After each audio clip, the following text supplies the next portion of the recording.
Hello! Welcome to Essay Nights, the Essay Slayers. My name is Julie and I will be your instructor as we read through housing essays, Affordable Housing in London. The article source is embedded in the video description below. Feel free to read along. Please note that you can get a custom, plagiarism-free essay for as little as $10 a page at Essay Nights. The link is in the description.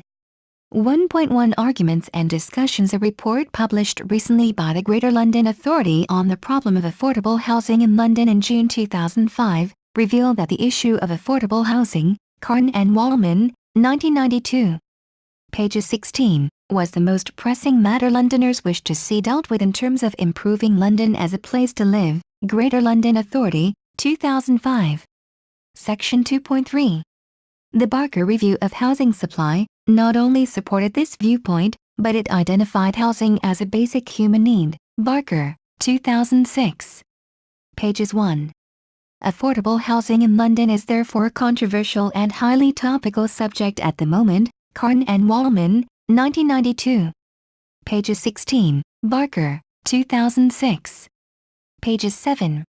The debate surrounding it is underpinned by various political, sociological, economic and financial factors. Greater London Authority, 2005. Carn and Wallman, 1992. p. 16. Rugg, 1999. Pages 19. This thesis will examine why there is an affordable housing shortage. Who really would benefit from affordable housing and what sectors of the population are affected by problems associated with affordable housing. The concept of affordable and who really wants it will be examined in detail, since the notion of affordability is essentially so subjective that it is open to interpretation on many levels. Affordability as a concept will therefore be examined from an ethical point of view, from an economic point of view, and finally from a sociological and political point of view, since these viewpoints will all constrain and influence the ultimate interpretation of what it means to be affordable. The thesis will attempt to discover if any agency or individual may be blamed for problems associated with affordable housing in London and the policy context this relates to. Historical factors such as Thatcher's right to buy policy, Evans, 2004. Pages 20, will be examined, as well as contemporary initiatives such as equity loans for certain key workers schemes, Greater London Authority, 2005. Sections 5.16. Where historical issues have impacted the contemporary manifestation of issues connected with affordable housing, these will be analyzed. Specifically, the thesis will examine contemporary and historical issues relating to affordable housing through two in-depth case studies. One will be on the subject of the right to buy policy introduced by Thatcher, and the other will relate to the definition and depth of debate contained within the idea of affordable housing. These two in-depth case studies will be examined qualitatively and will be referred to throughout the thesis. There will also be an economic analysis of the problem of affordable housing, and ideas such as artificially controlling the prices of houses in London will be considered.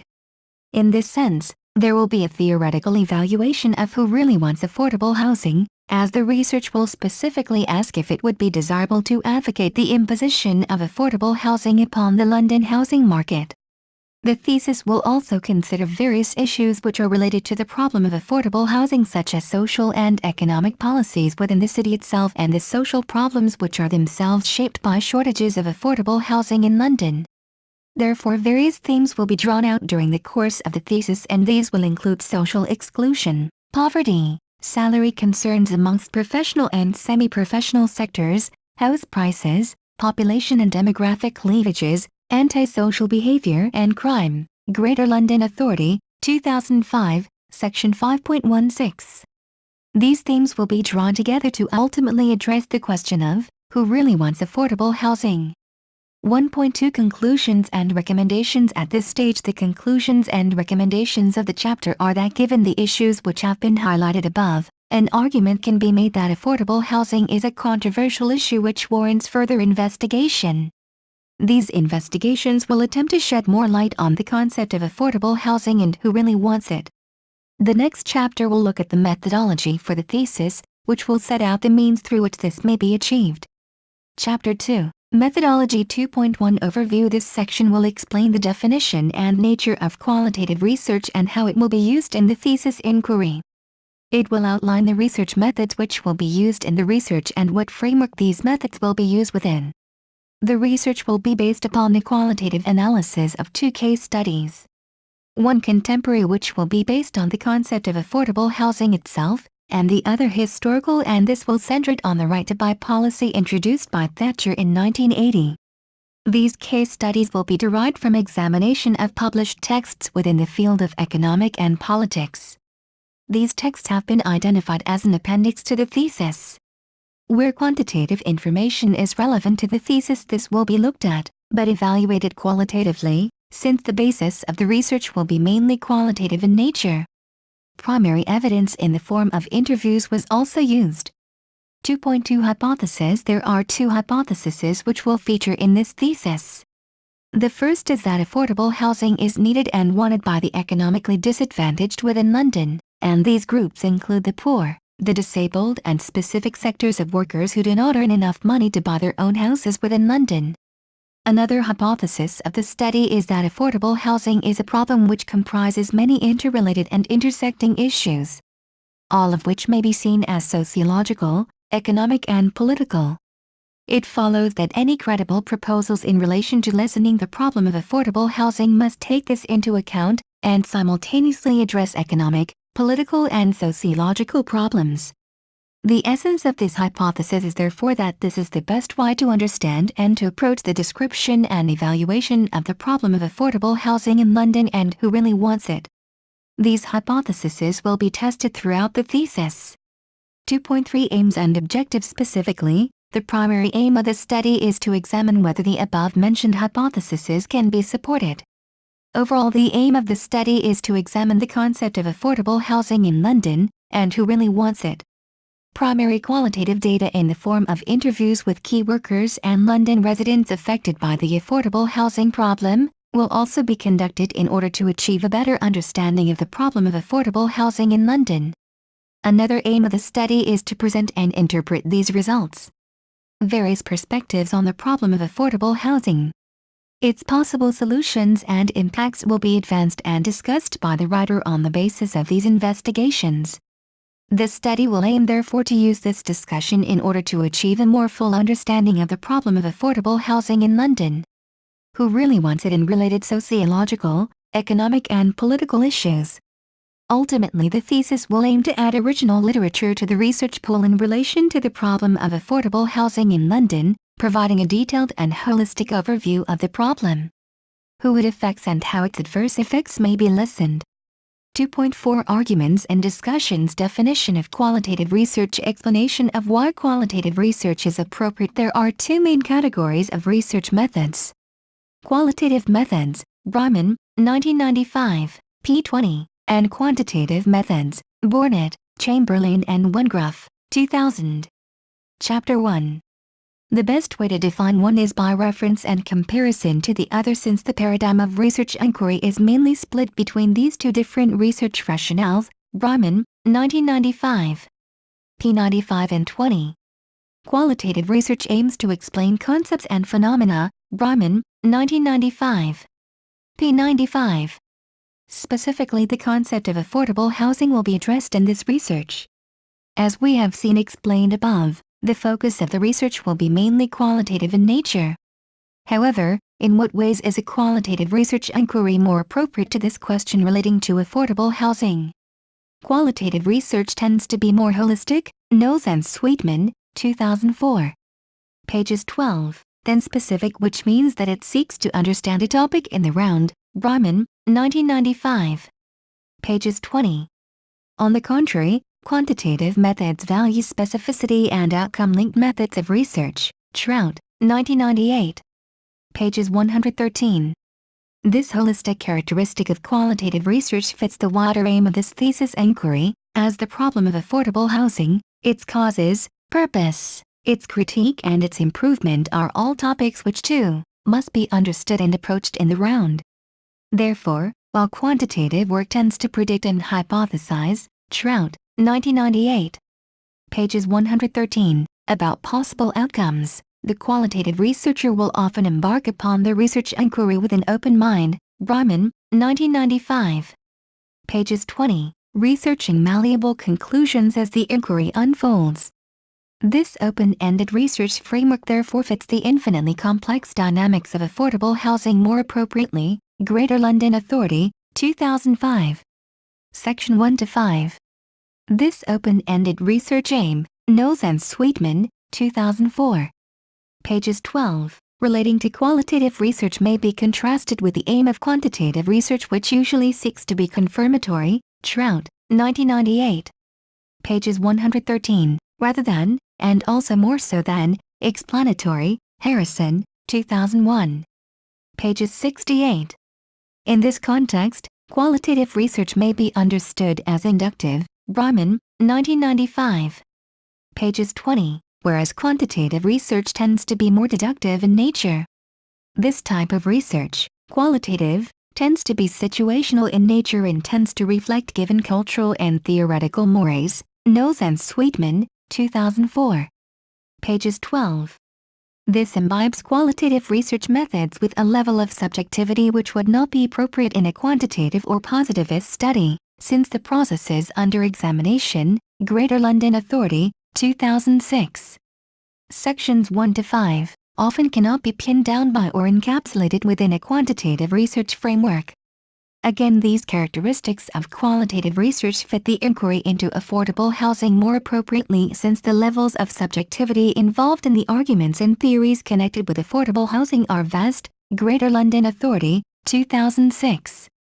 Sections 1 to 5. Differences between qualitative and quantitative research may also be explained by arguing that qualitative research is process-related. Brahman, 1995. Pages 20. With a relative lack of control. Knowles and Sweetman, 2004. Pages 12. Over the various processes which are to be understood, whereas conversely variables are strictly controlled within the framework of a quantitative research framework. Trout, 1998. Pages 113. Others have explained the differences between qualitative and quantitative inquiries by arguing that the former is anthropological in nature. Brahman, 1995. Pages 20. Since it has a focus on society and sociological forces, while the latter, quantitative research being more scientific. Trout, 1998. Pages 113. Qualitative research methods are also appropriate to this inquiry into affordable housing since they are unstructured. Knowles and Sweetman, 2004. Pages 12, and discursive. Brahman, 1995. Pages 20. Allowing a researcher room to analyze possible outcomes, rationales, explanations. Knowles and Sweetman, 2004. Pages 12, as well as the ones which will potentially be accepted as the most credible. Colloquially, this characteristic of qualitative research leads many to regard it as a soft subject area. Brahman, 1995. Pages 20, which lends itself well to the area of social science research as opposed to hard subject areas such as maths or physics, which may be described as more tangible. Trout, 1998. Pages 113. However, this particular dichotomy between qualitative and quantitative research methods discredits qualitative research for no better reason than those who critique qualitative research in these terms fail to understand that concepts and phenomena which may be described in tangible or scientific terms do not take precedence over research inquiries into what is not tangible. Simply because a concept may be difficult to understand in isolation, as qualitative subject matter often is, does not mean that it is not capable of being understood credibly. Simply because qualitative subject matter may be understood credibly in different ways by different people does not strip each differing rationale of validity simply because another explanation may be pointed to. It must also be remembered that the objectivity of quantitative research often precludes the existence of other explanations of research phenomena, not because there are no valid alternative explanations but because the nature of quantitative inquiry is not always equipped to cope with multifaceted concepts, whose existence and form may only be conjectured upon and not encapsulated within a given explanation. Concepts and phenomena are not always thoroughly understood through mere extrapolation, which is what makes the pragmatic and open-ended nature of qualitative enquiry universally important and specifically pivotal to this thesis enquiry into affordable housing. These points should, however, in no way be interpreted as a critique of quantitative methods. Indeed, quantitative statistics and studies will be widely consulted as a vital part of the thesis enquiry. Greater London Authority, 2005. Sections 1 to 7. It just happens to be the case that qualitative research is a more appropriate means to seek to explain the particular context and rationales underpinning the issue of affordable housing in the context of this particular study. The points mentioned above regarding the qualitative-quantitative aspects of the wider research paradigm are therefore merely a defense of the qualitative method, which will form the main bedrock of this research design.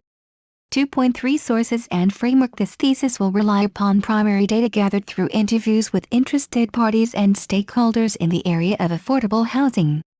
Specifically, groups such as local residents and key workers in London will be interviewed, and an interview with a housing association in Notting Hill will be conducted. The methodology for this thesis will also rely on sources, such as government reports and current debates, report sources from interested parties in the non-profit making sector, case studies, and contemporary and historical books. These sources will all be used to contextualize the two case studies which, as has been explained previously, form a pivot of the thesis. Archival research in the form of retrieving and consulting relevant press publications and speeches through these means will also be important. The research will therefore be primary and secondary in nature, and it will mainly make wide reference to qualitative phenomenological material. Reference will also be made to quantitative and empirically derived data. Examining the range of sources which have been explained above will ensure that the research engages the subject with the necessary degree of depth and theoretical perspective. 2.4 Conclusions and recommendations. The conclusion of this chapter is that qualitative research is ultimately more compatible with the overall research aims and objectives. Primary and secondary qualitative research will be used to gather the information needed to comment on the validity of the hypotheses outlined above. Chapter 3, Literature Review Part 1, Definitions. And the problem of affordable housing in London. 3.10 Arguments and discussions. What does the concept of affordable housing refer to? Affordable housing has been defined by Plymouth City Council as low-cost market and subsidized housing that will be available to people who cannot afford to rent or buy houses generally available on the open market. That definition should be framed to endure for the life of the plan, for instance through reference to the level of local incomes and their relationship to house prices or rents, rather than to a particular price or rent applicable at that one point in time. http://www.plymouth.gov.uk. Affordable housing causes particular demographic cleavages, such as the inaccessibility of certain areas of London to what are referred to as key or essential workers such as teachers, nurses, police officers and employees of the health and social services. Greater London Authority, 2005. Section 5.16, Carn and Wallman, 1992. Pages 16. This problem of inaccessibility means that these groups are priced out of the market, which means that on the salary that is typically earned by people in their jobs, it is difficult to find the house which is affordable. Carn and Wallman, 1992. Pages 16.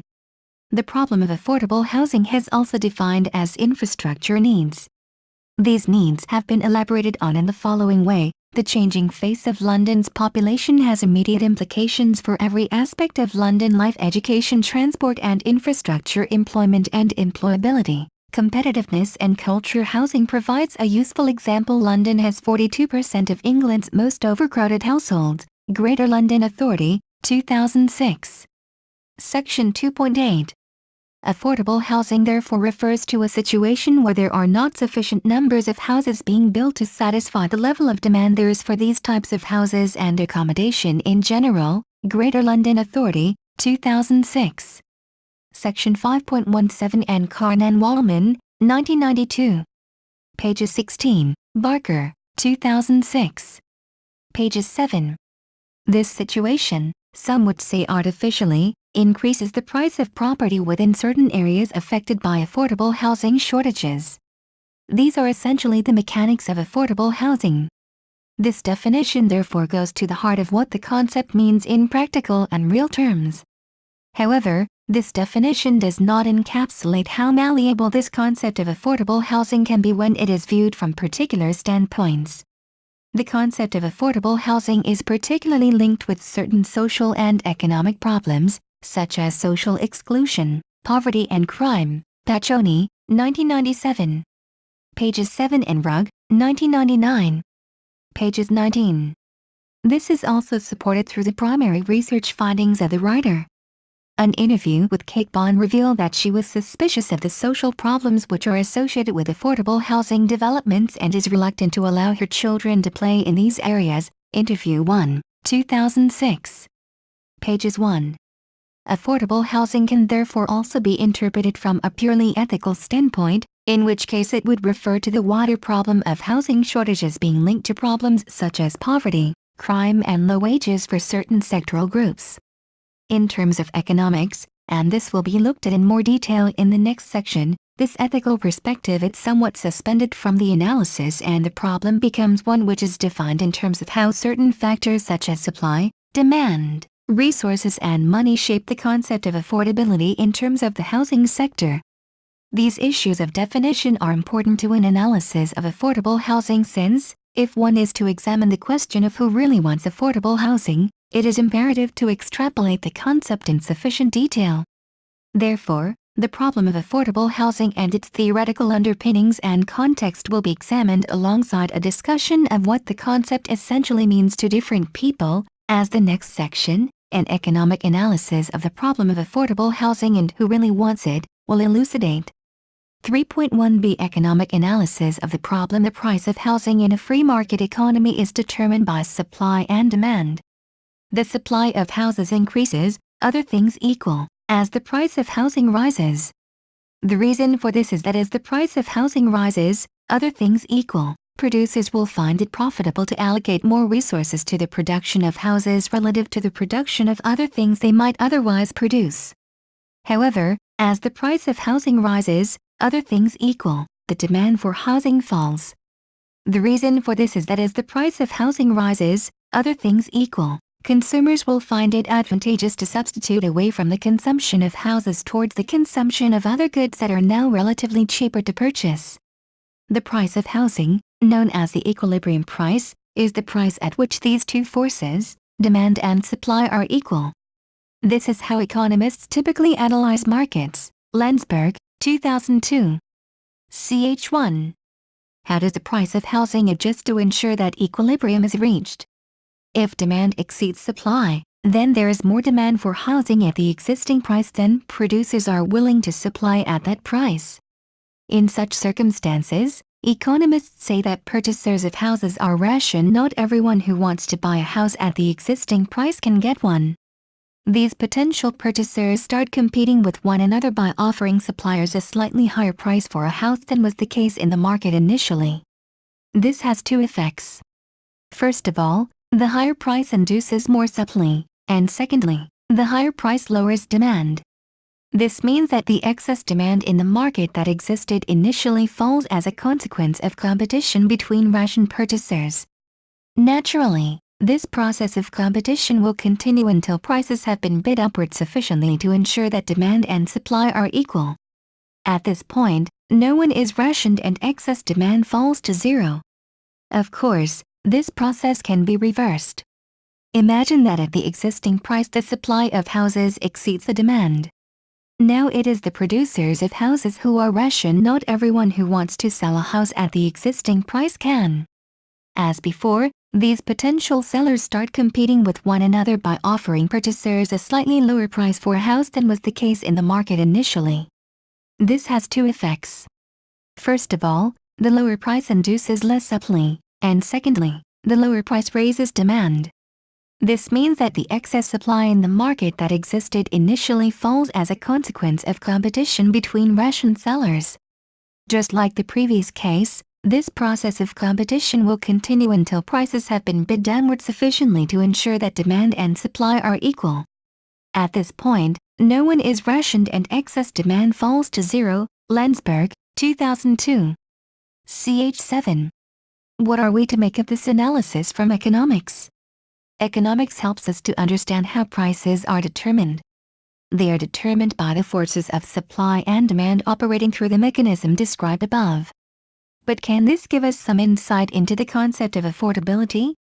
Not really. The notion of affordability is one that does not make sense within the discipline of economics. This might be a weakness of economics, but it might also be that the concept itself is meaningless. Let me explain. In economics, the equilibrium price of housing, also known as the market price, is the price that is desirable from a social point of view. It can neither be too high or too low. Provided that the housing market is a so-called competitive market, then the equilibrium price is the one that society ought to want. Landsberg, 2002. Ch. 8. How does economics reach this surprising conclusion? It does so from noting that at the equilibrium price, all gains from trade in the market are maximized. Landsberg, 2002. Ch. 8. In other words, despite claims that economics is a positivist subject, it is committed to a specific normative theory of good. Hausman and McPherson, 1996. Ch. 1 and 8. That theory says that what is socially desirable maximizes the gains from trade. What does this mean? Let us return to the excess demand example mentioned above. Imagine that at the initial market price, purchasers of houses are rationed. Not everyone who wants to buy a house at the existing price can get one. It is simple to demonstrate that at this price, the increase in price needed to induce producers to build just one more house is strictly less than what potential purchasers would be willing to pay a producer in order to build that house. Landsberg, 2002. Ch. 8. Given that this condition is satisfied, it is always possible for a mutually beneficial trade to occur between a potential buyer and a potential seller. To illustrate this, imagine that a producer of houses, a builder, say, needs the price of houses to rise from 100,000 to 118,000 in order to find it profitable to build 11 houses as opposed to 10.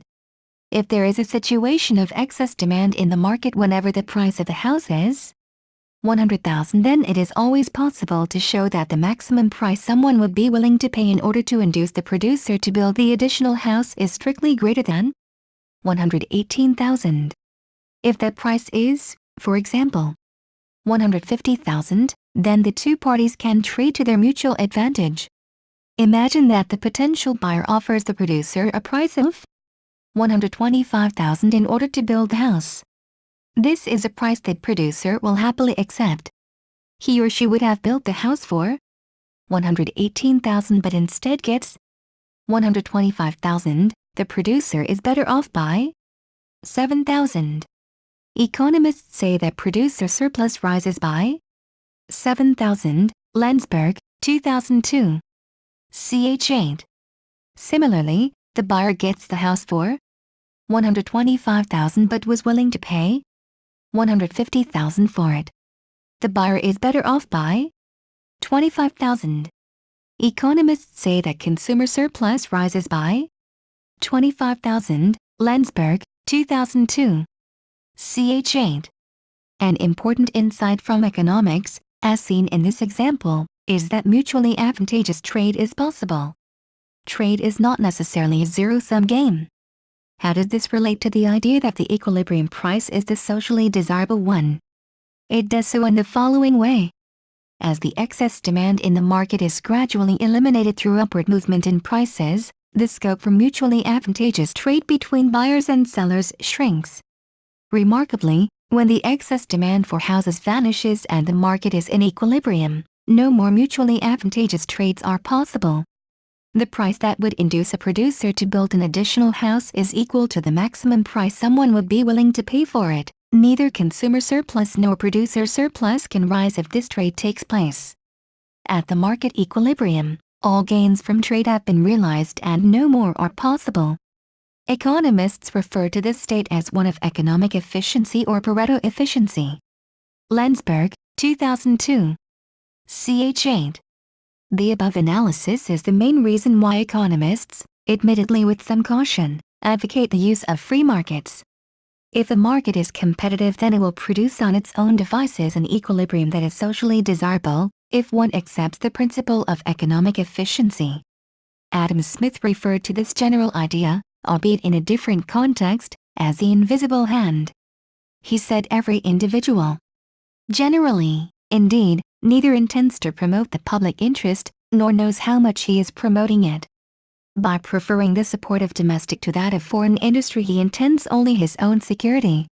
And by directing that industry in such a manner as its produce may be of the greatest value, he intends only his own gain, and he is in this, as in many other cases, led by an invisible hand to promote an end which was no part of his intention. Smith, 1776. Pages 243. Smith's idea is that people acting in their own self-interest may produce unintended consequences which, surprisingly, can serve the social good. In the example above, individuals through competition with one another push the market price towards its equilibrium value, and this value is socially desirable. However, to do this was not the intention of the individuals involved. They were just competing with one another and trading with sellers for their own private benefit. How does this analysis help with the problem of affordable housing? From an economic point of view, affordability is a meaningless concept. It is simply not a social objective for things to be affordable. Rather, the government should seek to promote competition in the housing market and then leave the market to its own devices. This conclusion of economics is striking and quite at odds with other perspectives on this problem. I will argue that affordability is an important problem, and that something fundamental is missing from the economic approach to housing. Within economics, what is missing is some notion of equity, or a concern for how the gains from trade are distributed across different people. To illustrate this point, imagine that the equilibrium price of a house in a competitive housing market is $200,000. Then those who are willing to pay $200,000 or more for a property will get one, and the situation will be efficient from an economic point of view. However, this might not be the ethically appropriate way to allocate houses to people. The reason is fairly obvious. What someone is willing to pay for anything is constrained by their income. A rich person might be willing to pay more for a house than a poor person, but this does not mean that it is better that the rich person gets the house as opposed to the poor person. This is sometimes referred to in economics as the equity-efficiency trade-off. This is the idea that less efficiency is the price we have to pay sometimes if we want to ensure a more equitable distribution of goods across people. Landsberg, 2002. Ch. 8. Policies designed to promote affordable housing fall into this category. The people who will gain the most from them are people on low income, who cannot guarantee that they will be allocated a house through the market mechanism. 3.1 See how is the problem of affordable housing addressed? Various policy initiatives have been introduced to ameliorate the problem of affordable housing in London. These will be discussed in this section. These policies and whether they have a positive impact upon the community will also be evaluated in this section. One such policy takes the form of Section 106 of the Town and Country Planning Act 1990, which became operative in 1947, Jackson, J. 1963. Pages 18, which seeks to address the problems which may arise in relation to affordable housing and the provision of local services, Monk, et al., 2005. Pages 24 to 27. Where a major developer wishes to obtain planning permission for a development in a given area, it is the case that such developments will put pressure on local services such as schools or hospitals. This act seeks to ensure that some of the cost of such developments are borne by the developers who wish to develop the area. Monk, et al., 2005. Pages 24 to 27. Section 106 of the statute therefore provides that agreements may be reached between local planning authorities and developers in relation to planning permission, where the developer is required to make financial contributions towards the local services in the areas where the planned developments are to be built. Monk, et al., 2005. Pages 24 to 27. However, this statute has been criticized, especially by Kate Barker, 2006. Pages 11, as being in drastic need to reform to make it more simple and certain. The Barker Review also recommended in relation to Section 106 that it be scaled back to address the direct impacts of developments. Barker, 2006. Pages 11. Also, Housing associations in London such as the Keystart Housing Association, Tower Homes, Metropolitan Home Ownership in London, Strategic Housing and professionally affiliated housing associations such as the Teachers Housing Association are organisations which assist individuals who struggle to afford their own houses in London. The Registered Social Landlord Initiative, which applies to registered social landlord properties built or transferred from a local authority, is a home-owning subsidy scheme which finances home-use schemes, shared ownership, right to acquire and voluntary purchase schemes. http://www.communities.gov. Local authorities also have statutory discretion to administer what is referred to as cash incentive schemes. http://www.lda.gov.uk/server/show/. There is no guarantee that the scheme will be in place at all. Another such scheme is referred to as the Key Worker Living Scheme, which was a proposal made through the offices of the Deputy Prime Minister. This policy gives financial assistance relating to housing needs to the key workers, for example teachers and those working in the health and social services. Specifically, the assistance takes the form of equity loans of up to £50,000 in some cases, and this money makes it more affordable to buy houses in the open market. Greater London Authority, 2005. These houses, however, need to be built by registered social landlords. http://www.london.gov.uk/london-live/housing. The key workers these services are aimed at are those working in jobs where recruitment proves difficult and where there are shortages of key workers due to retention difficulties. Greater London Authority, 2006. Sections 1-5.19. The geographical area which this scheme is aimed at in particular is London. Other areas such as the southeast and the east of England are included in this scheme, but the problem of affordable housing is experienced most acutely in the London region. Greater London Authority, 2006. Section 5.19.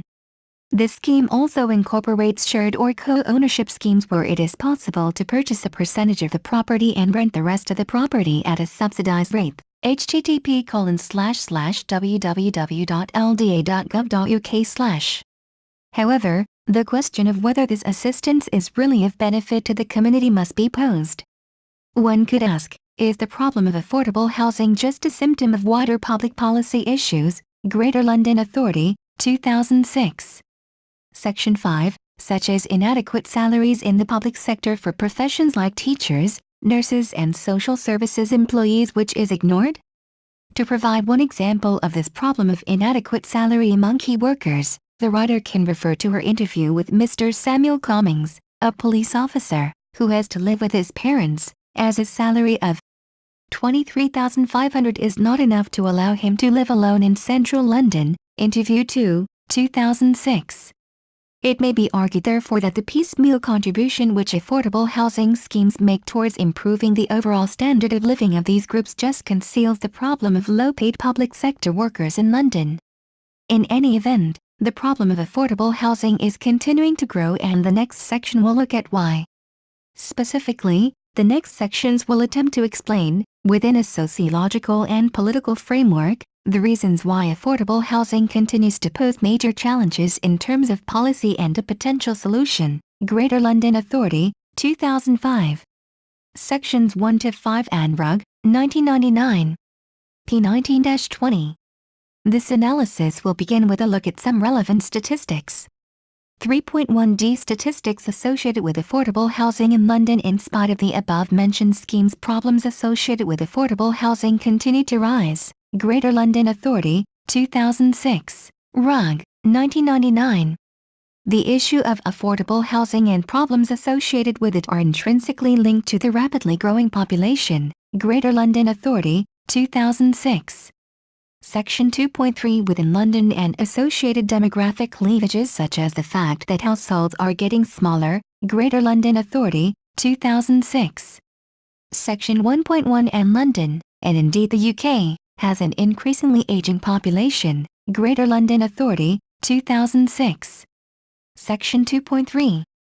The effects of an aging population in London have been explained in the following way. As the aging population puts greater pressure on the financing of public services, pressure is also placed on the provision of services.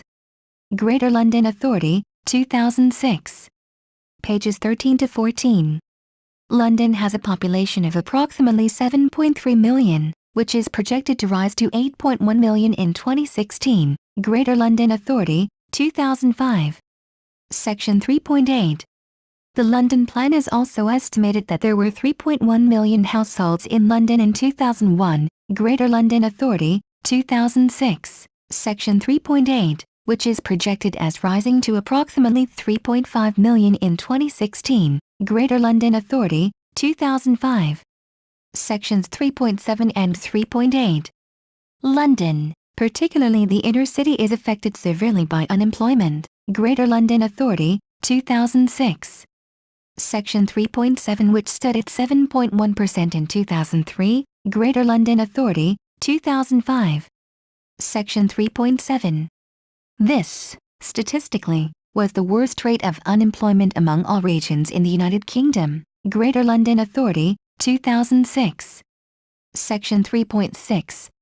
In terms of ethnicity, London is the home for many differing cultures. Greater London Authority, 2006. And ethnicities, RUG, 1999. White British people make up approximately 60% of the population in London. Greater London Authority, 2005. Other ethnic groupings, predominantly white Irish, Asian and Black Asian minority ethnic, make up the rest of the population of London. Greater London Authority, 2005, 2006. Sections 3.13 and 3.14. London therefore is a very diverse city in terms of ethnicity, which means that it contains a huge proportion of the United Kingdom's population of asylum seekers. The Home Office currently estimates that 85% of the UK's asylum seekers are housed in London. Greater London Authority, 2006. Section 2.5. This has contributed to the problem of affordable housing, since asylum seekers usually belong to those sectors within the population who rely on the government for housing and financial support. RUG, 1999. Pages 20 and Greater London Authority, 2006. Section 5.16. Young people, who have traditionally formed the largest group of first-time owner-occupiers, have contributed to this trend of smaller households, since due to increased levels of affluence, individuals tend to wish to branch out and form their own households at younger ages. RUG, 1999. Pages 20. The ability to independently own a house has been thought to be an indicator of status, security and adulthood. RUG, 1999. Ch1. This led to the housing boom of the 1980s and the inception of the idea of starter homes, and the average age for first-time home ownership has now been estimated at 34. Greater London Authority, 2006. Sections 1 to 5. Poverty and unemployment are not the only factors which are tied to the problem of affordable housing. RUG, 1999. Pages 19. The mentally ill are affected within the sphere of affordable housing problems, and the next section will discuss why.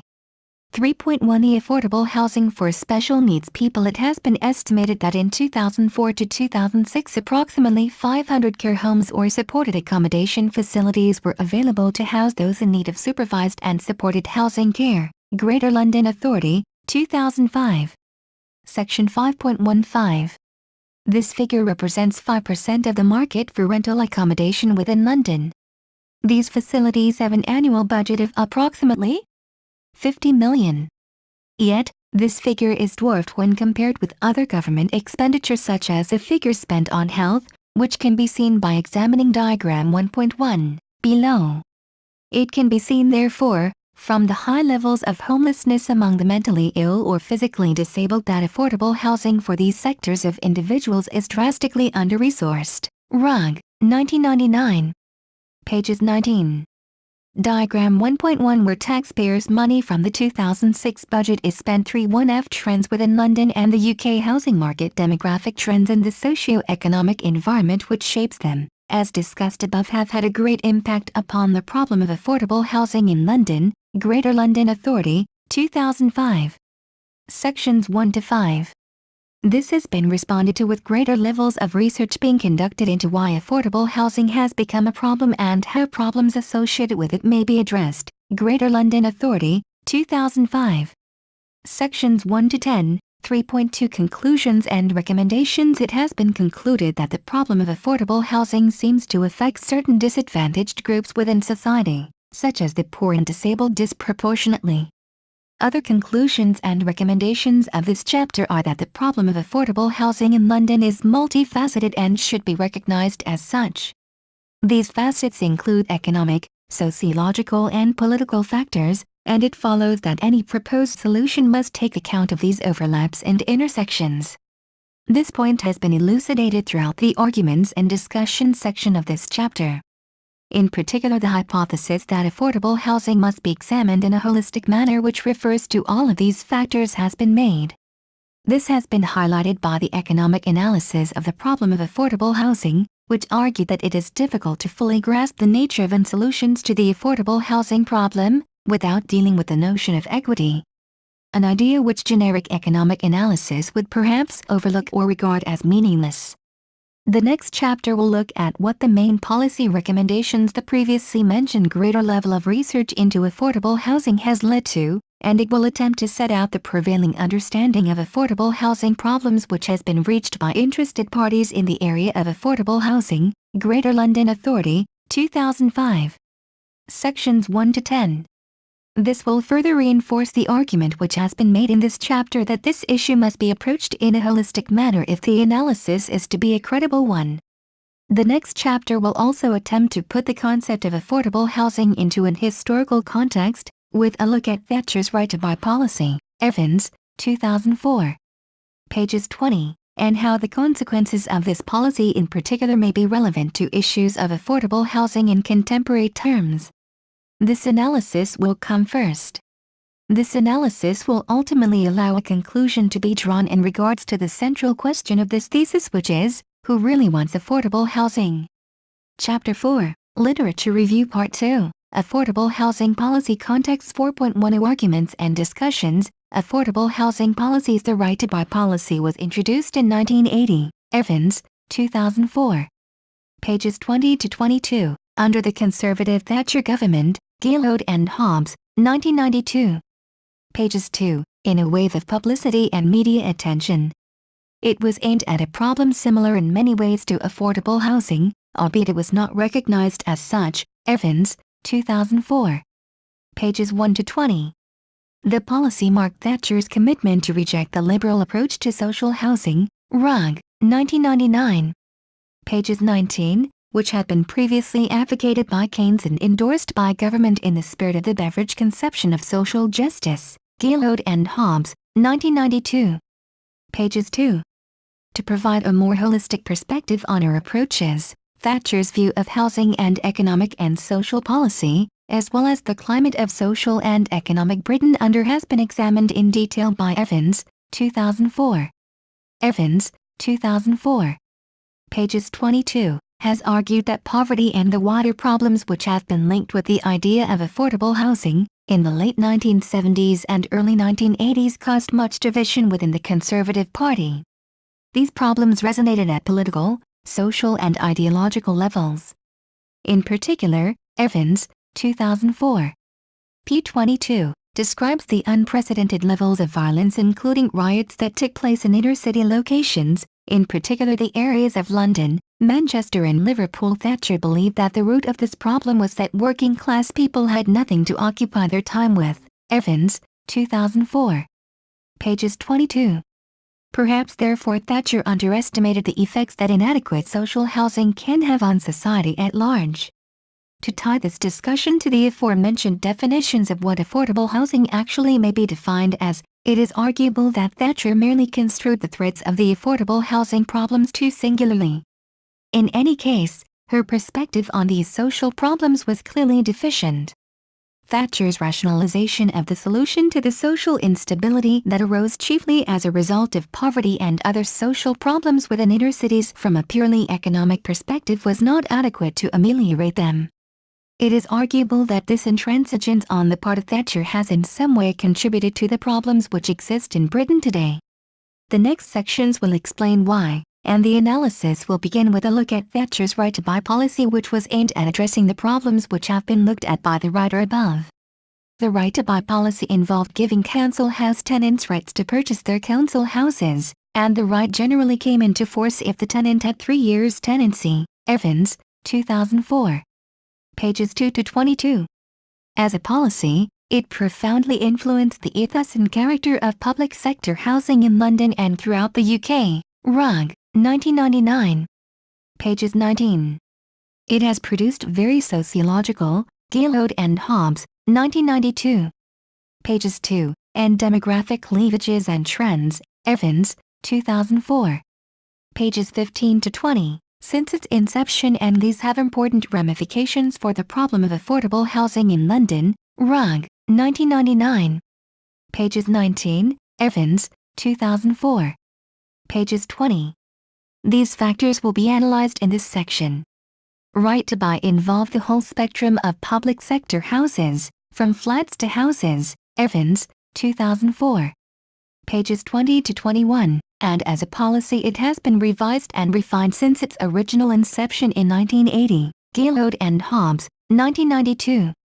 Pages 2. In terms of rationalizing this theory in statistical terms, it has been conjectured that the right to buy policy has led to the sale of over 2 million houses to what had previously been tenants. Evans, 2004. Pages 19 to 20. It is also believed that sales of houses under this scheme reached a high point in 1982. Evans, 2004. Pages 59. In 1984 and again in 1986, increased discounts were introduced in the anticipation that more people would take advantage of the opportunity to buy. Gillard and Hobbes, 1992. Pages 2. This produced a new surge in house sales under this scheme. However, the fervor which saw sales peak in 1982 was not rekindled by these policies, and sales of council houses under the scheme gradually declined again in the early 1990s and late 1980s. Midwinter and Monahan, 1993. Pages 30. However, it has been estimated that 30% of people qualified to purchase under this scheme did so. Evans, 2004. Pages 59. It is clear therefore that when it was introduced, the right to buy scheme was a popular policy which was driven by a desire among the electorate to own houses, rather than rent them. Evans, 2004. Pages 20 to 21. This desire for affordable housing was popular among the economically deprived sectors of the electorate, since these sectors were the ones most likely to own council housing stock. In contemporary terms, little has changed. Concerns about affordable housing in London continue to be prevalent among those who are economically disadvantaged. Evans, 2004. Pages 20. In this sense, poorer people such as key workers, often employed in the public sector, the mentally ill and the unemployed are among the groups of people who may really want affordable housing. Greater London Authority, 2005. Section 6.2-6.10. In many ways, however, failures of policy on the part of those politicians charged with the responsibility of solving problems associated with affordable housing fail to do so adequately, and so perhaps it is a more cogent argument to say that these groups wish to see policy relating to affordable housing which address the vast economic gaps there are between public and private sector workers, and which address the long-term problems which affordable housing may pose in a substantive way. An example of this sort of policy failure can be drawn in historical terms, in relation to the contemporary consequences of the right to buy policy under Thatcher. Evans, 2004. Pages 5 to 20. The right to buy policy produced both positive and negative effects within areas with high concentrations of council house stock. Rugg, 1999. Pages 19. We have seen some of the positive effects outlined above. This meant that in the areas where sales of council houses were on average higher than the mean level of sales, the areas where this transfer of ownership occurred became demarcated by different attitudes to home ownership and the evolution of more economically diverse groupings of people. Rugg, 1999. p. 19. Therefore, areas with high sales under this scheme regenerated more rapidly, attracting more affluent occupants and diversifying the social groupings concentrated within these areas. Rugg, 1999. p. 19. Conversely, however, Areas where sales under this scheme were not widespread become more socially excluded, with ever-increasing bands of society living in dilapidated and inadequate accommodation. Rugg, 1999. p. 19. In many ways, therefore, it can be argued that Thatcher's right to buy policy, while reducing the band of socially disadvantaged living in the council housing sector in aggregate terms, also widening the gaps between rich and poor and disenfranchised the poorer groupings who opted to continue to rent their council houses. Midwinter and Monahan, 1993. Pages 30, Holt, R. and Pressman, S. 2001, ch1, and Kavanagh, D. and Morris, p. 1994, ch1. These gaps between rich and poor within UK society continue to widen today. Evans, 2004. Pages 20, Keane, J. and Owens, J. 1986. ch1, Coxall and Robbins, 1998, ch1. To put this into perspective, in today's terms, almost 50% of children in London live in poverty. Greater London Authority, 2005. Section 1-2.5, Low, R. 1993. ch1. And these demographic cleavages can be seen in particular within London, especially within the inner city in London where unemployment is quite high. In fact, Paccioni, 1997, sees the problems which are linked to the affordable housing shortage as almost universal in nature. The gulf between rich and poor in cities such as Manchester and Glasgow provided ample testimony to the fact that the process of urban development in capitalist societies is inherently problematic, being accompanied by socio-spatial division and conflict. More than 100 years later, despite the social legislation of the 20th century, Britain's cities are still characterized by extreme variations in levels of living between different population groups and areas. Paccioni, 1997. Pages 8. This problem of the concentration of affordable housing concerns among economically disadvantaged groups has been exacerbated by the fact that new developments within London are not being used as efficiently as they could be. Greater London Authority, 2005. Sections 5.4-6.10. This contributing factor to the problem of affordable housing will be examined in the next section. The government's proposed policy solutions which involve pinpointing opportunity areas will also be outlined. 4.1b New builds in London and research into affordable housing problems. Housing developments in London have contributed to the problem of affordable housing in London. Greater London Authority, 2005. Sections 5.4-6.10. Houses are not being built fast enough to cope with the levels of demand there is for houses within London. Greater London Authority, 2005. Sections 5.4-6.10. The rate of new development building growth in London has remained virtually constant, which has not been sufficient to accommodate the amount of people who need to be housed. Paccioni, 1997. Pages 7. The amount of whom, as we have seen above, continues to rise rapidly. Greater London Authority, 2005. Sections 5.4-6.10. One trend that has lessened the effects of this problem has been the trend within London for 1- and 2-bedroom properties to be built, which is hugely disproportionate to the numbers of larger housing which are constructed outside London. Greater London Authority, 2005. Sections 5.4-6.10. Research into this area of the affordable housing problem in relation to developments has also proved instructive. The Mayor of London has recently commissioned research into these problems, and the Housing Capacity Study is intended to build a greater understanding of the affordable housing problem in London. Greater London Authority, 2005. Sections 5.4-6.10. Potential solutions and what feasible goals for strategies linked to solving the problem of affordable housing in London are. This plan has formulated what are referred to as density matrices, which aim to apportion denser populations to areas within London which are best equipped to service the needs in terms of transport and facilities of a denser population. Greater London Authority, 2005. Sections 5.4-6.10. This research has created a policy within London which involves using commercial sites for residential purposes. Greater London Authority, 2005. Sections 5.4-6.10. Government has identified areas within London, What are referred to as opportunity areas? Greater London Authority, 2005. Sections 5.4-6.10. These are commercial sites which may be converted for residential housing redevelopment. Greater London Authority, 2005. Sections 5.4-6.10.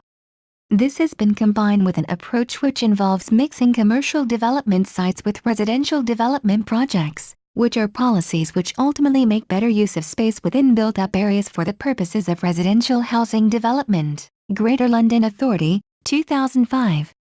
Sections 5.4-6.10. Other initiatives which have been aimed at this specific problem are redevelopment projects within urban areas. Tachoni, 1997. Pages 7. Specifically towns and urban areas with good access to public transport routes. Greater London Authority, 2005. Sections 5.4-6.10. Yet, the question of whether it is desirable for the community to form denser population cleavages. Tachoni, 1997. Pages 7. In order to ameliorate the problem of affordable housing in London is a controversial one. Interviews 1 and 2, 2006. Pages 1 and pages 1. It may be argued that this will simply further segregate poorer sectors within the population, and it may also be argued that artificially creating even denser populations within London may simply address the problems of affordable housing in a superficial way, providing a short-term solution to a growing problem. Tachoni, 1997. Pages 7. Mishra, R. 1984, ch1, and Michie, J. and Smith, J. 1997, ch1-2. Further, it is ironic that such short-term solutions may also heighten the problems such as social exclusion, Rugg, 1999.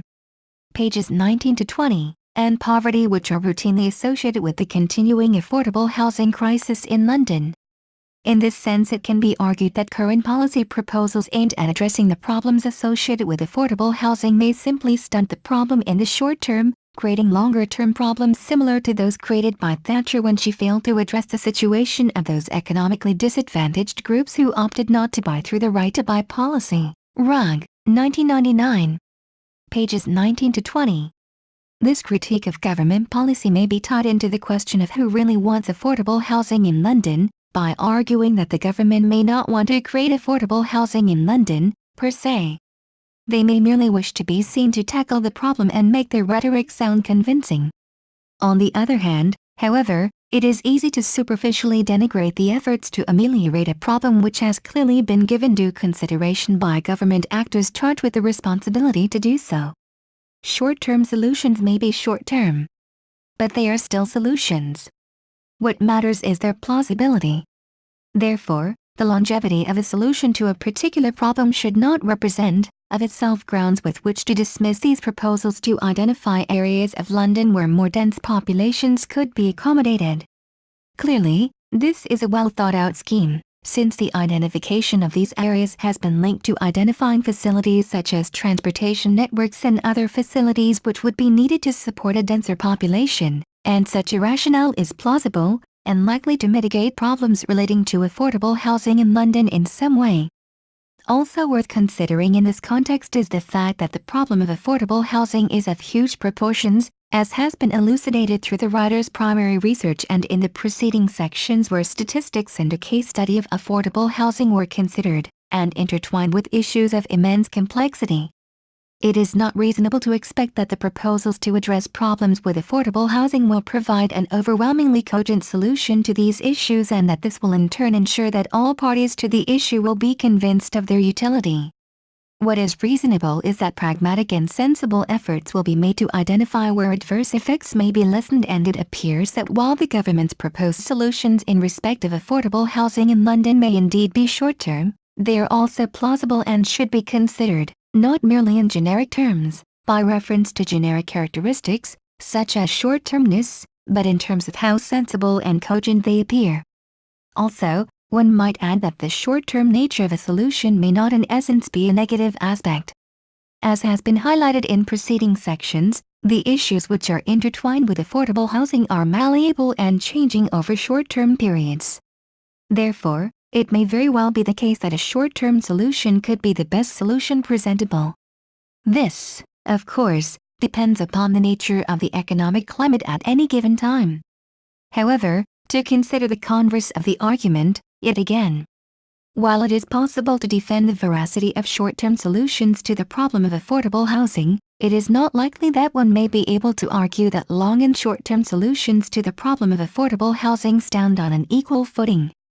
Clearly a long-term solution, or at least one which may be rationalized as a possible long-term solution to the problem of affordable housing, will be preferable to a short-term solution. This is because short-term solutions tend to be geared towards particular isolated problems, whereas long-term solutions, by their very nature, necessitate a wider scope and a more root and branch approach to solving the problems which may be interrelated. Therefore, given these arguments, it is important not to assume that government actors do not want to create affordable housing in London, just because proposed policy solutions appear, on the surface, to be deficient. Indeed, this would be an overly cynical interpretation of the efforts and motivations of government actors in the area of affordable housing. 4.2 Affordable housing developments. In terms of affordable housing developments, one problem must not be underestimated. That is the possibility of local opposition to affordable housing schemes and the social conflicts which may arise through this. As we have seen recently in London with the affordable housing developments that have been constructed in the Helix affordable housing development, in Notting Hill and the Dolphin Square development in Westminster, London, there has been much opposition to affordable housing development, from local residents who believe that the developments will depreciate the value of their own properties.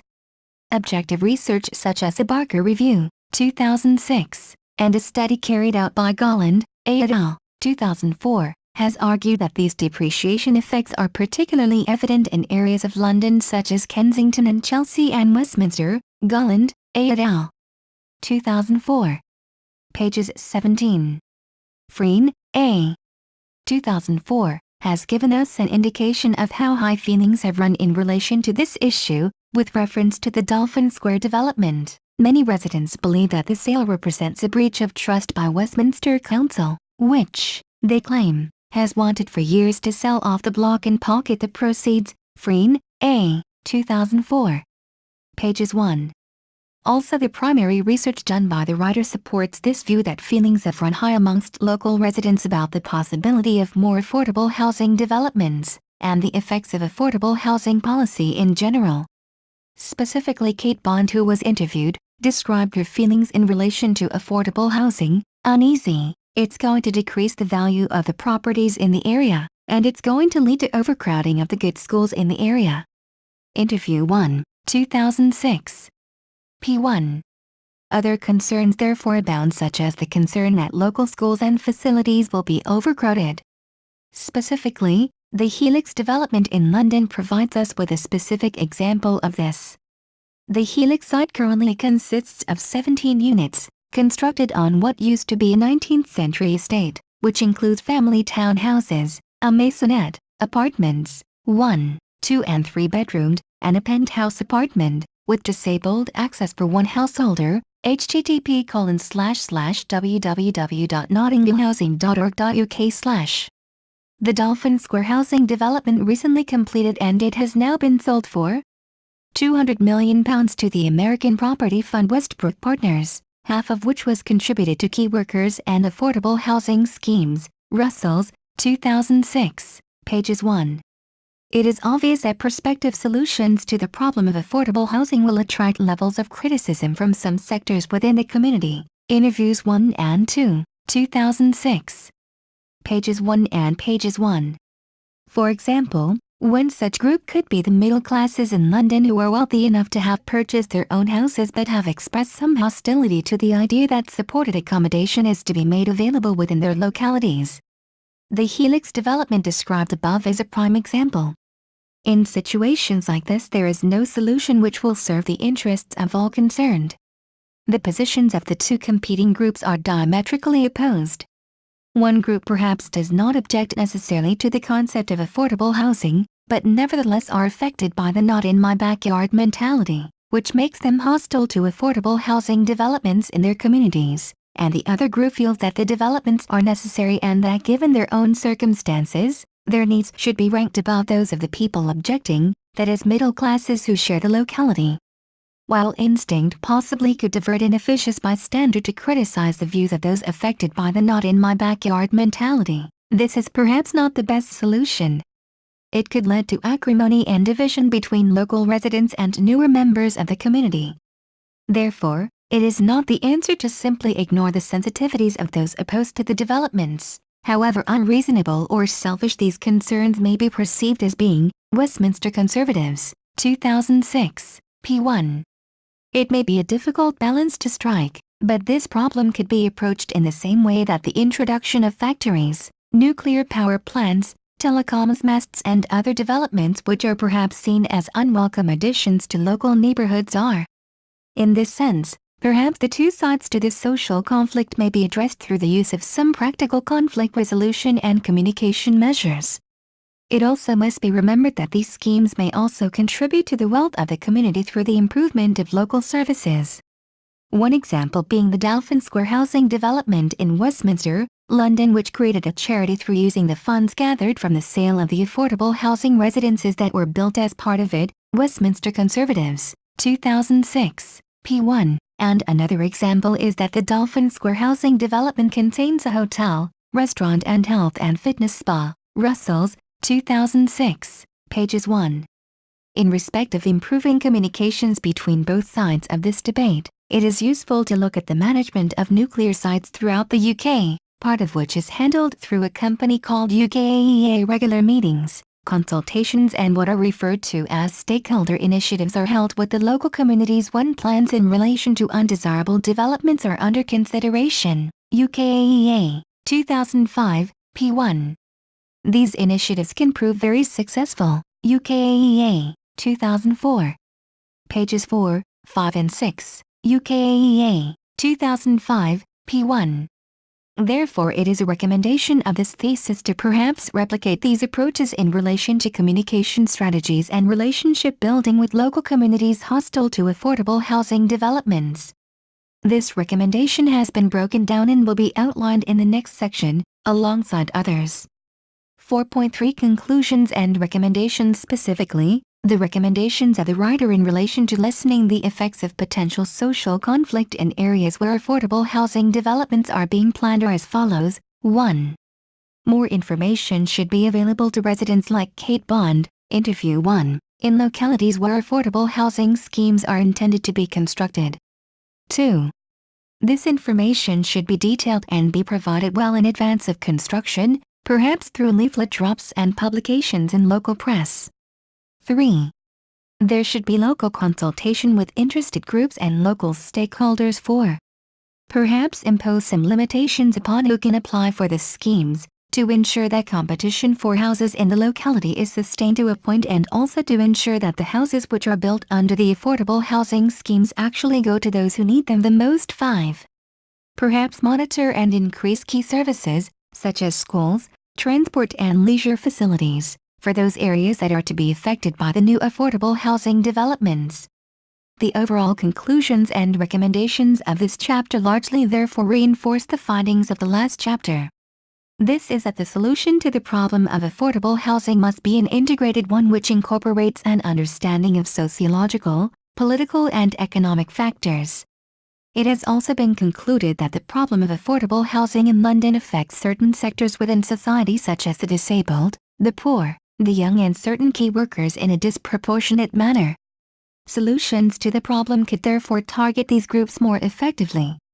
Another recommendation of this chapter is that perhaps this could be done in a more effective manner, by government actors. Deficiencies have therefore been identified in the government's rationalization of the problem of affordable housing in London. In particular, short-term, as opposed to long-term solutions to this problem have been critiqued, and it is recommended that long-term visions need to be formulated, where possible by government actors. Chapter 5, Conclusions and Recommendations. 5.1 Arguments and Discussion. Summary of what contributes to the problem of affordable housing in London. To summarize therefore what factors have led to the problem of affordable housing in London, there is no doubt that these are political, economic, financial and sociological in nature. Henning and Richardson, 1984, ch. 1. The cost of living in London is very high. As we have seen explained previously, there are also high rates of unemployment and poverty. There is a growing population, and a greater trend for younger people to form households which are smaller. There is a great spectrum of income inequality within London, and London has a demographic concentration of younger age groups due to the large amount of migrating persons it attracts due to economic activity. London also has a high proportion of asylum seekers, which has also increased the need for housing among the poor within London, as we have seen explained in previous sections.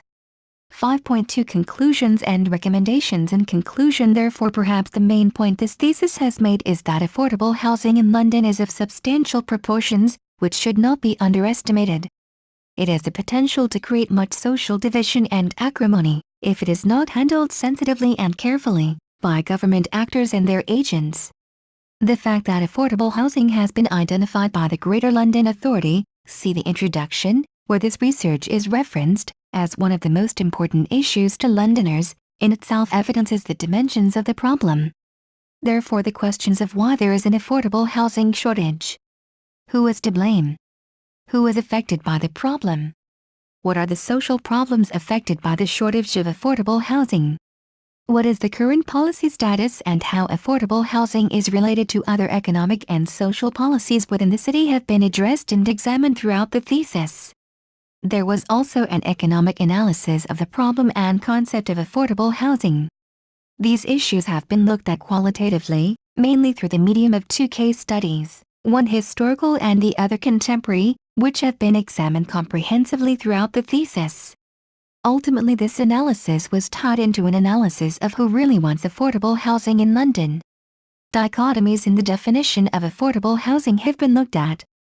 The writer has made the point that analysis of who really wants affordable housing will almost certainly be deficient if it does not address the diversity which such a definitional exercise would entail. The issues in relation to definition which has specifically been looked at involve an economic, ethical and sociological extrapolation of the problem of affordable housing. In particular, it has been argued that perhaps at the root of Thatcher's failure to address social problems sufficiently was an overly narrow interpretation of what causes and what solves social problems. It has been concluded that an amalgam of economic, commercial, sociological, political and financial factors have shaped the issue of affordable housing in both contemporary and historical terms. Arguments have been put forward about whether affordable housing provision has cumulatively positive or negative effects have been looked at. Demographic cleavages have been looked at and analyzed. This analysis, also where it has been relevant to do so, was tied to the wider policy context which frames affordable housing in London. The issue of who really wants affordable housing has been identified as the economically disadvantaged groupings, to include older, disabled and mentally ill people. The writer has concluded that affordable housing is wanted by those groups such as the poor, the disabled and other socially or economically disadvantaged groups. However, the thesis has also pointed out that affordable housing must be addressed using methods which envisage long-term, stable solutions to the problems of affordable housing. Also, low salaries among key workers in the public sector could, if addressed substantively, and not just rhetorically, could be an area which if improved could deliver real long-term solutions to the problems of affordable housing in London. These areas therefore form the recommendations of this thesis inquiry. Specifically, in terms of affordable housing developments, it has been recommended that the government arguably needs to tread carefully to avoid creating tensions and social divisions in local communities where affordable housing developments are planned. It has also been noted throughout the thesis that there are many groups within central London, in particular the middle classes, who may view the idea of affordable housing provision through the building of new development with suspicion. These suspicions are arguably well-founded given that they may depreciate the value of these people's homes and put pressure on local services such as schools. The thesis has looked in detail at the Helix and Dolphin affordable housing schemes which have been built in central London recently, in order to put these viewpoints into perspective. It has been recommended by the thesis that government actors should mainly consult and use effective communication strategies to ensure that the hostility and suspicions that these schemes may create among existing residences are lessened. it is clear that the issues raised in connection with affordable housing in London are part of wider socio-economic and political concepts. This context was, however, pivotal to the thesis inquiry since it allows a holistic and structured analysis of the issues at hand to take place. Bibliography: books. Bornett, J. Chamberlain, P. and Wengruff, T. 2000, The Turn to Biographical Methods in Social Science, Comparative Issues and Examples. Publisher: Routledge. Place of publication: London. Brahman, A. 1995, Research Methods and Organization Studies. Publisher: Routledge. Place of publication: London. Brahman, A. 1992, Quantity and Quality in Social Research. Publisher: Routledge. Place of publication: London. Coxall, B. and Robbins, L. 1998, British Politics Since the War. Palgrave. London. Evans, E. 2004, Thatcher and Thatcherism. Publisher: Routledge. Place of publication: London. Gilhood, B. and Hobbs, J. 1992, Margaret Thatcher, In Victory and Downfall, 1987 and 1990. Publisher: Praeger. Place of publication: London. Harrison, L. 2001, Political Research, An Introduction. Publisher: Routledge. Place of publication: London. Houseman, D. and McPherson, M. 1996, Economic Analysis and Moral Philosophy. Publisher: Cambridge University Press. Place of publication: Cambridge. Henning, R. and Richardson, J. 1984, Unemployment, Policy Responses of Western Democracies. Sage London. Holt, R. and Pressman, S. 2001, A New Guide to Post-Keynesian Economics. Routledge. London. Jackson, J. 1963, Surveys for Town and Country Planning. Publisher: Hutchinson University Library. Place of publication: London. Garn, V. and Wallman, H. 1992, Comparing Housing Systems, Housing Performance and Housing Policy in the United States and Britain. Publisher: Oxford University. Place of publication: Oxford. Kavanagh, D. and Morris, P. 1994, Consensus Politics from Attlee to Major. Blackwell. London. Keane, J. and Owens, J. 1986, After Full Employment. Hutchinson. London. Knowles, C. and Sweetman, P. 2004, Picturing the Social Landscape, Visual Methods in the Sociological Imagination. Publisher: Routledge. Place of publication: London. Landsberg, S. 2002, Price Theory and Applications. Publisher: Southwestern. Place of publication: United States. Lowe, R. 1993, The Welfare State in Britain Since 1945. Macmillan. Basingstoke. Midwinter, A. and Monahan, C. 1993, From Rates to the Poll Tax, Local Government Finance in the Thatcher Era. Publisher: Edinburgh University Press. Place of publication: Edinburgh. Mitchie, J. and Smith, J. 1997, Employment and Economic Performance, Jobs, Inflation, and Growth. Oxford University Press. New York. Mishra, R. 1984, The Welfare State in Crisis, Social Thought and Social Change. Wheatsheaf. Brighton. Paccioni, M. 1997, Britain's Cities, Geographies of Division in Urban Britain. Publisher: Routledge. Place of publication: London. Rugg, R. 1999, Young People, Housing and Social Policy. Publisher: Routledge. Place of publication: London. Smith, A. 1777, The Wealth of Nations. Publisher: Penguin Classics Edition. Place of publication: London. Trout, J. 1998, Measuring the Intentional World, Realism, Naturalism, and quantitative methods in the behavioral sciences. Publisher, Oxford University Press. Place of publication, London. Websites http://www.plymouth.gov.uk/ homepage/ environment/ planning/ planning policy/ affordable housing definition of affordable housing HTM http://www.lda.gov.uk/ server/ show/ conglossary.9 http://www.london.gov.uk/ london-live/ housing/ affordable-housing.jsp http://www.communities.gov.uk/ index.asp?id=11501313 http://www.nottinghamhousing.org.uk/ news.asp?id_content=493 articles Westminster Conservatives 2006 5 Housing Pledges. Publisher, Westminster Conservatives. Place of publication, London. Freen, A. 2004, U.S. Landlord Eyes MP's Council Estate. Publisher, Learn to Trade Futures, Company. Place of publication, UK. Gulland, A. et al., 2004, Affordable Housing and Development Viability. Publisher, Centre for Regional Development.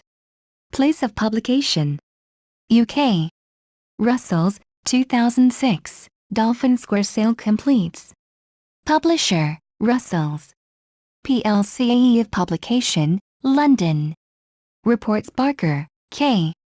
2006, Review of Housing Supply, Publisher HMSO. Place of publication, Norwich. Greater London Authority, 2005, Housing in London, The London Housing Strategy Evidence-Based 2005. Publisher, Greater London Authority. Place of publication, London. Greater London Authority. 2006, London Futures. Publisher, Greater London Authority. Place of publication, London. Monk, S. et al. 2005, Land and Finance for Affordable Housing. Publisher, Joseph Rowntree Foundation. Place of publication, York UKAEA, 2004, Leading the Way in Nuclear Cleanup. Publisher, UKAEA. Place of publication, Oxford. UKAEA, 2005, She Policy. Publisher, UKAEA. Place of publication, Oxford. Primary Evidence Interview 1 with Mrs. Kate Bond, 2006, Resident Affected by Affordable Housing in London, Interview 2 with Mr. Samuel Cummings, Constable Metropolitan Police.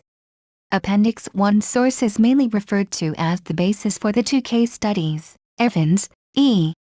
2004, Thatcher and Thatcherism. Publisher, Routledge.